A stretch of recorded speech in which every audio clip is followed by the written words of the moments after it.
Educación y comunicación, multimedia literacy. Cada vez es más necesario conocer los lenguajes, las narrativas de múltiples medios. La alfabetización en medios forma parte, en algunos países, del currículo formal desde hace algunos años. Roberto Aparici, profesor de la Facultad de Educación de la UNED, director del Máster de Redes Sociales y Aprendizaje Digital, nos propone un nuevo espacio dedicado a educomunicación.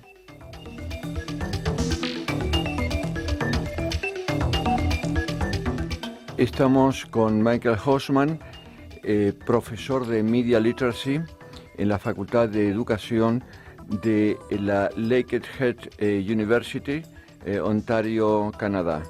Hola, ¿qué tal, Michael?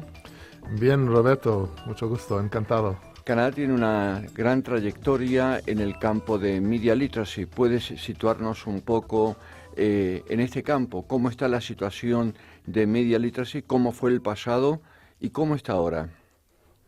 Bueno, en Canadá ha habido unas instituciones fundamentales no gubernamentales, que una de esas es el Proyecto Nacional de la Película, National Film Board. Y de parte de ellos ha habido siempre un gran interés en la formación del joven ante de los medios masivos. Y entonces surgió un movimiento por unos maestros, también por la influencia del profesor Marshall McLuhan y unos maestros que conoces a alguna de esas personas, pero esta gente formaron unos puntos fundamentales, los claves principales.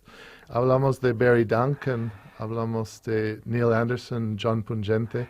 Claro, han sido los creadores de la Association for Media Literacy.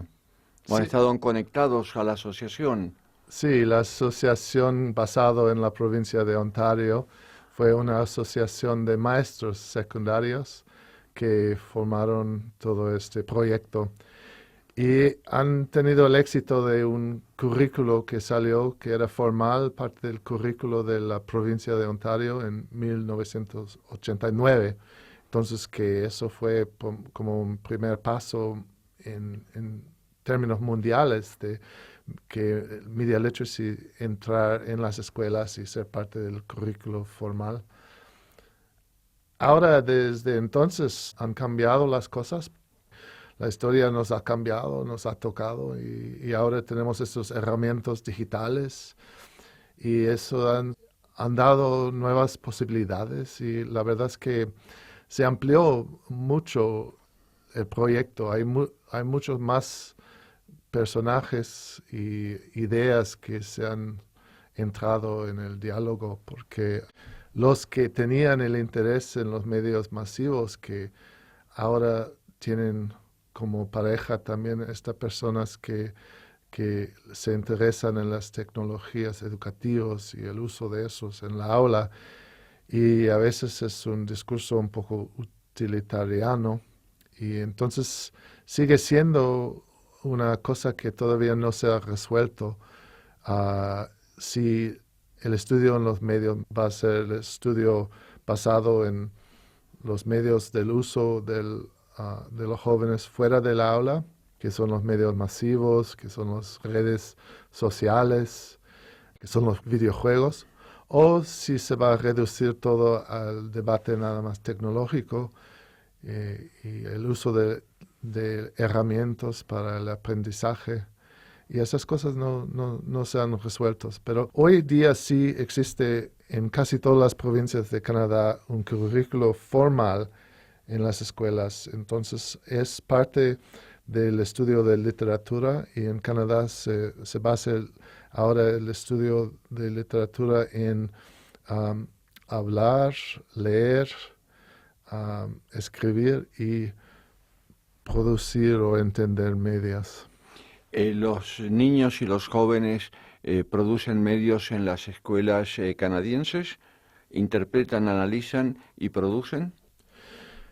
Siempre es problema de la falta de recursos, como en cualquier lugar, ¿no? Entonces sí, en algunas escuelas sí hay proyectos de producción, pero realmente depende en el nivel de recursos que tiene una escuela. Entonces, hay lugares donde sí y otros que no. Y se está pensando ahora en dejar traer los niños sus tabletas y teléfonos digitales en la escuela. Hay un programa que se llama BYOD. Eso quiere decir traer tu propio, máquina, digamos. Entonces están intentando conseguir las tecnologías de los jóvenes mismos, porque siempre el brecha digital existe en cualquier lado y siempre es una cosa basada en lo material. Tú has mencionado brecha digital y querría vincular brecha digital y alfabetización digital. ¿Qué podrías decirnos sobre estas cuestiones, sobre la brecha digital y sobre la alfabetización digital? Sí, bueno, creo en lo que han dicho la gente en los Estados Unidos, por ejemplo, en la Fundación MacArthur, que la brecha digital más clave es el de aprendizaje, que el acceso a las máquinas ahora se ve aún en partes subdesarrolladas del mundo, que hay proyectos en que se puede traer una máquina o unas máquinas. El acceso a la tecnología es cosa que se pueda resolver. Ahí en Brasil, el proyecto que cuando estuvo como ministro de Cultura Gilberto Gil, él abrió un proyecto que se llama Ponta da Cultura, donde se puso unos wifi hotspots en las favelas de Río de Janeiro. Y proyectos se ve en todo el mundo, en proyectos con mucha imaginación y creatividad que son implementados, y se ve que los jóvenes pueden, con la oportunidad, puedan comenzar hablando del proyecto Hazlo tú mismo. Ellos pueden crear medios de su parte. Pero sin embargo, no hay que dejar de ser enseñantes. No son los nativos digitales, como dijo famosamente el colega Prensky, que van a dirigir la educación del futuro. ¿Y cómo ves tú, cómo entenderías tú un proceso de alfabetización digital de una manera creativa, reflexiva, que no sea mecánica, y no esta solución mágica realmente que fue una cuestión de marketing que ofreció Mark Prensky, que divide al mundo entre nativos digitales e inmigrantes, una situación un poco superficial que vemos después de 10 años de este planteamiento? Sí, bueno, la verdad es que la aula revuelta es quizás la solución mejor, ¿no? Y usar las tecnologías en formas complementarias a la educación humana entre maestro y alumnos. Entonces, hay también posibilidades como el compartimiento de las computadoras. Por ejemplo, cada clase en una escuela pueda tener acceso durante un mes, por ejemplo, a un equipo fantástico, a unas máquinas muy buenas, y luego pasarlo al próximo grupo. Entonces, formas también de confrontar lo que es la brecha digital a nivel económico. Pero hablando de Prensky, de los inmigrantes y los nativos, bueno, sí, fue una de esas frases que obviamente mucha gente lo escucharon la primera vez, o cualquier vez que lo escucharon, pensaron que eso realmente es cosa que representa la verdad. La gente sí vio algo importante en esta frase, aunque sabemos que es erróneo, porque la verdad es que al final es la generación que va adelante que tiene que educar a la generación que viene detrás. Pero obviamente la gente se pone muy nervioso en frente de estas nuevas herramientas, y la verdad es que el labor ya de maestro es mucho, y pensar que todos los fines de semana hay que presentarse en unos talleres para aprender otras herramientas, plataformas, nuevas software, todo. es un reto súper grande, ¿no? Entonces se ve como que, mira, los niños, cualquier cosa se lo des, son como juguetes, ¿no? Eso es una cosa que en frente de los maestros tenemos que confrontar la tecnofobia y mostrarles cómo jugar para aprender y aprender a jugar. Entonces también el divertimiento que se puede hacer en frente de esas nuevas tecnologías es ver cómo estas realmente abren un espacio en un sistema de educación que también se había osificado mucho, que estaba con problemas de institucionalización, pero tremendamente grandes, ¿no? Donde los niños ven que la escuela es aburrido y la vida fuera de la escuela es la vida más clave, más importante, más rico. Entonces, esos nuevos argumentos y ahora el aula revuelta nos da otra posibilidad. Entonces, que el maestro es facilitador y tiene que tratar de una materia y olvidarse un poco de la tecnología como el sujeto del estudio, sino que es un medio que se usa en la aula como un lápiz. Y luego de ahí, si algunos, por ejemplo, siempre han habido chicos en cualquier aula que dibujan mejor que el maestro. Mira, dibujamos un burro. Ahí está el burro, mira, y el maestro lo pone y parece como un cerdo. ¿Qué importa, no? Entonces, sí, eso nos da una oportunidad también para una educación freiriana que realmente donde es diálogo, colaboración, etcétera. Esas son las muy bonitas oportunidades que nos den estas nuevas tecnologías. Ya que hablas de estas tecnologías, desde tu punto de vista, ¿cuáles son las características de la cultura digital? Bueno, digo que hay algunas referencias hacia la cultura oral, que hay unas diferencias grandes de la cultura impresa. Entonces que ha habido un cambio y uno de esos es que el experto es menos necesario y estamos en una época de sabiduría colectiva. Entonces el experto, sin embargo, es necesario, es especialista, ¿no? Es persona que busca la verdad o busca los datos a través de investigación, pero sin embargo hoy en día tenemos también la idea de que nadie sabe todo y todos sabemos algo y podemos resolver nuestros problemas colectivamente. Entonces, eso es una cosa que es muy parecido a la cultura oral. La cultura oral también todo es producido a través de un diálogo y cada narrativa, cada cuento importante se repite y se cambia poco por poco, ¿no? Entonces, un poco parecido a nuestros wiki. Pero también la comunicación es totémico y simbólico y se usa varias, como hoy son los memes, y en otra época eran conceptos que se pasaron entre sí. Esas son muy exprimidor, como tienen dentro de sí no solo metáfora, pero lo que llamamos en inglés tropes, pero quizás trópicos, como que dentro de sí tienen narrativas muy largas que se representan en una frase, en una palabra. Entonces, tenemos algunas referencias que nos...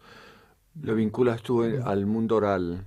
Sí, además un colega sueco, Thomas Petitze, habla de un paréntesis Gutenberg, que era una época entre el principio de la prensa hasta el principio del web 2.0, en que se controlaba la información de parte de unos grupos pequeños de expertos y de empresas y también universidades. Entonces, una prensa universitaria o un periódico o una empresa grande multinacional como Disney, todos esos tenían la capacidad de controlar la información y luego hoy en día, como saben, que cada quien, cualquier, pueda meterse en el discurso, el debate mundial. Y lo que falta hoy es la atención, porque la verdad es que es un mar de informaciones. Hay una cantidad que definir lo que va a salir de todo eso es difícil. Y las empresas grandes, sin embargo, tienen hoy en día también ventaja, como siempre han tenido, pero hay también este aspecto, es como una pequeña lotería, una lotería simbólica que frente a esta situación va a entrar alguien, no sabemos quién. Mira, el alcalde nuestro, el alcalde de Toronto, probablemente saben todos de la historia de nuestro Rob Ford. Cuéntala, por favor. Bueno, es un adicto, ¿no? Y tiene problemas, se ha fumado la cocaína crack. Y bueno, cuando salió esta noticia y sobre todo las televisiones, se puso mucho interés en todo el mundo. Y ahora la historia bueno, tiene varios aspectos. Es un señor con unos problemas de adicción, pero a través de la red ahora se ha puesto famoso. Es sus 5 minutos, es seguro. Este tipo está conocido en todas partes del mundo ahora. Si se hubiese descubierto que es adicto, no hubiera sido famoso. No, pues él se ¿Qué es lo que lo hizo famoso? Bueno, es ¿La cultura digital? No, la cultura digital se dio la oportunidad que un acto espontáneo se fue pues compartido con todas las culturas del mundo, ¿no? Pero no, sí, la cultura digital o las tecnologías digitales fueron los que dieron espacio, ¿no? Pero él hubiera sido famoso aún en otra época de televisión, ¿no? Pero con menos gente. Lo que nadie sabe es que tú casi matas a Ivan Illich. Bueno, Ivan Illich, sí, lo conozco desde mi juventud, cuando fuimos al Centro Intercultural de Documentación en Cuernavaca, México, ahí donde comencé a aprender un poco este idioma castellano. Y desde aquel entonces, sí, el nombre Ivan Illich me surge porque ha sido un personaje importante. Pero más tarde, en el año 89, vino Ivan Illich a Vancouver y iba a dar un discurso en la Universidad Simon Fraser y me pidieron que lo llevara a la universidad. Entonces me fui a su hotel y lo busqué. Pero siendo estudiante yo no tenía el permiso de estacionamiento en la universidad, entonces le expliqué al señor Ivan Illich que tenía 63 años en aquel entonces, que vamos a estacionar en un parque que está muy bonito, la caminata por el bosque a la universidad. Y dijo que sí, mira, ¿por qué no? Y cuando salimos y habíamos caminado como un kilómetro y todavía faltaba otro kilómetro más, comenzó a toser, ¿no? Pero se puso en una... ¿Caminabas o ibas corriendo? Bueno, La verdad. teníamos edades diferentes, sí. Entonces el pobre estaba ahí tosiendo y realmente no sabía cómo lo íbamos a salir de este bosque. Al final sí, y hemos podido, pero en el momento sí fue un pánico total y yo pensé que, mira, yo lo voy a matar a este pobre señor en este momento. Ahora, hablando del Illich y su visita a Simon Fraser, también fue muy interesante porque él estaba explicando la cultura del siglo XII y cómo que en aquel entonces habían comenzado a separar las palabras. Entonces, en una frase anteriormente se pusieron todas las letras juntos, ¿no? Entonces las palabras no tenían su propio espacio material, no existían como cosa material. Y él estaba ahí contando esta historia y hablando de cuando se comenzó a separar, cómo se cambió la idea hacia esta forma de comunicación. Y él estaba haciendo... Con su mano estaba haciendo el movimiento como si estaba cogiendo uvas y hablaba de cada uva como una palabra distinta y eso fue como para mí un metáforo muy interesante porque es que en cualquier cambio, aunque sea pequeño o que sea grande, de las tecnologías de comunicación se provoca resultados distintos y eso se está viendo ahora en los cambios que tenemos hoy en día. Y hoy en día en lo de la cultura digital, yo diría que aunque parece como muy ruptural y como un gran cambio y que somos la gente del futuro, que han habido otros cambios en las formas de comunicación en otras épocas y esos han sido también transformador.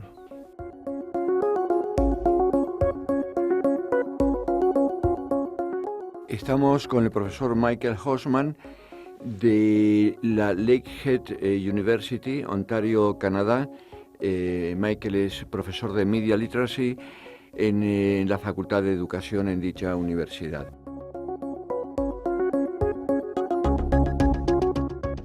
Y en ese momento en el que descubriste algo en esa conferencia, ¿ya eras Media Educator?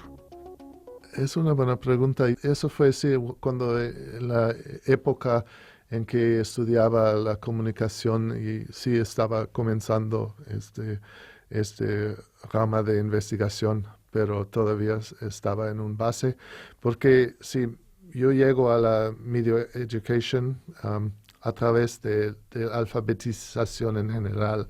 Entonces las obras de Freire estaba leyendo antes de los textos de comunicación, digamos.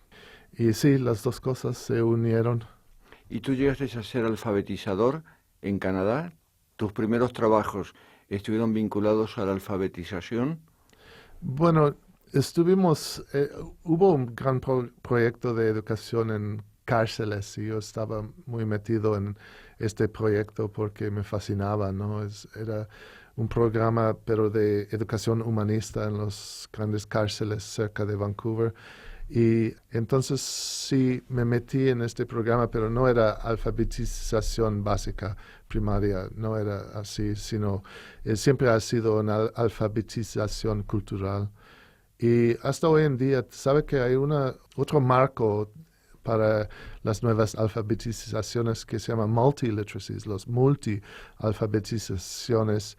Y esas son las multitecnologías y las perspectivas multiculturales y la idea de que para comunicarse en este mundo, entonces hay que tener otras perspectivas que no son eurocéntricos.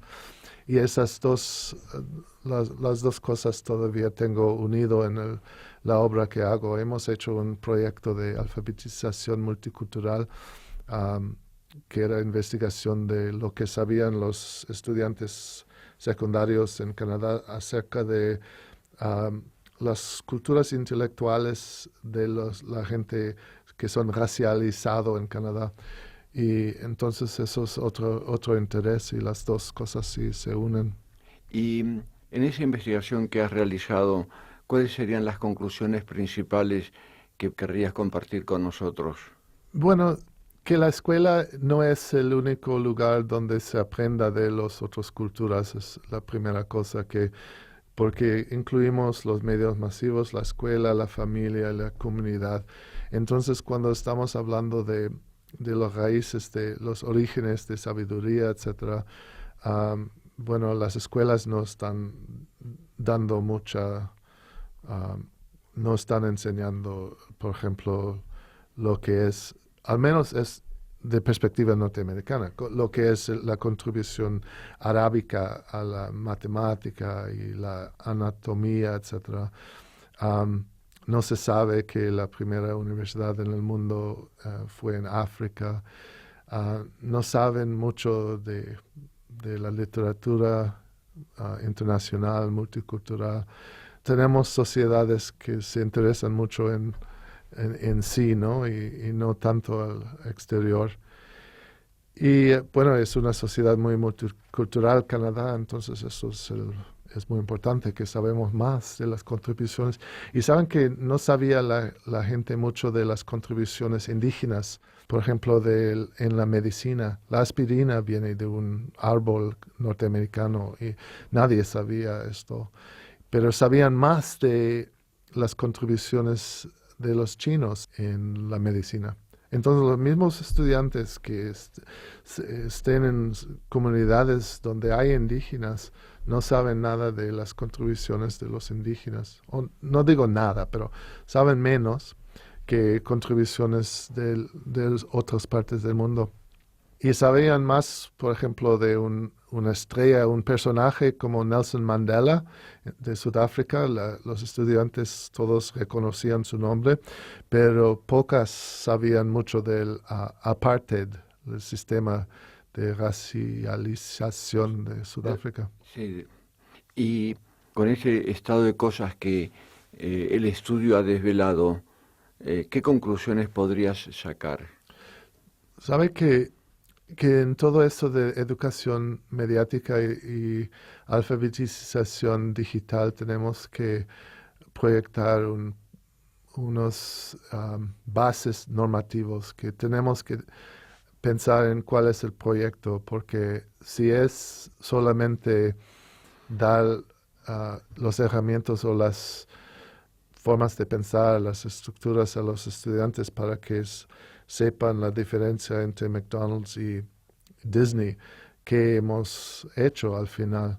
La importancia es al final tener un proyecto de cambio social que tiene valor, que ayude a interrumpir algunas cosas que existen como el racismo, cualquier problema entre culturas, entre personas, y entonces abrir espacios optimistas y para el cambio social.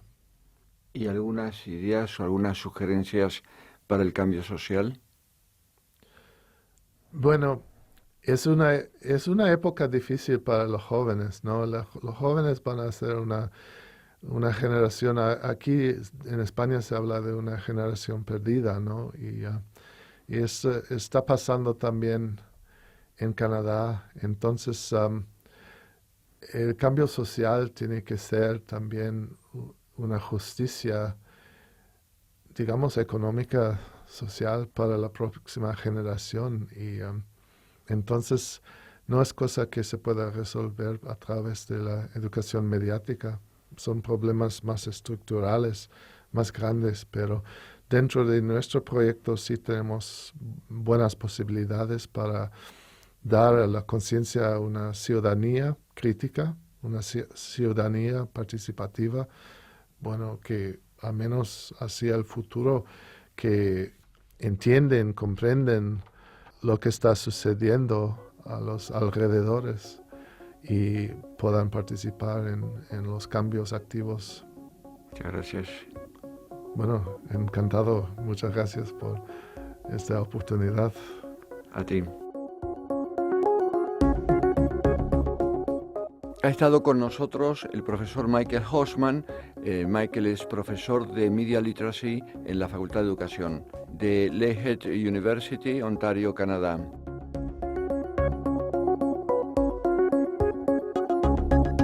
Roberto Aparici es profesor de Narrativa Digital y Didáctica de la Educomunicación en la Facultad de Educación de la UNED, director del Máster de Redes Sociales y Aprendizaje Digital.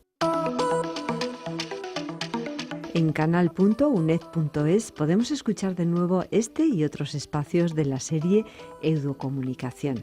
www.canal.uned.es